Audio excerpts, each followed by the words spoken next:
ఈరోజు ఆదాయం అయితే నిల్లు, అప్పులైతే ఫుల్ చేసే పరిస్థితికి వచ్చారు. విలాసవంతమైన జీవితానికి అలవాటయ్యారు. ఒక విషయం మీరు చూడండి, రాయలసీమలో రైతులకు డ్రిప్ ఇరిగేషన్ ఇవ్వలేరు.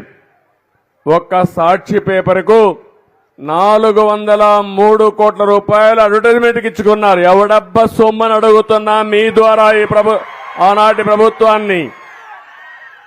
అంటే మీకు భయం కానీ లేకపోతే రేపు రాబోయే ఏమైనా జరుగుతుందని కానీ భయం లేకుండా పోయారు. మనకు రోడ్లు వేయలేరు, ఇక్కడ రిజర్వాయర్లు కట్టలేరు. కానీ మీరు చూస్తే సర్వే పేరు పెట్టి ఆ సర్వేకి రాళ్లు వేయడానికి 700 కోట్ల రూపాయలు ఖర్చు పెట్టారు. 700 కోట్ల రూపాయలు రాళ్లు తయారు చేసి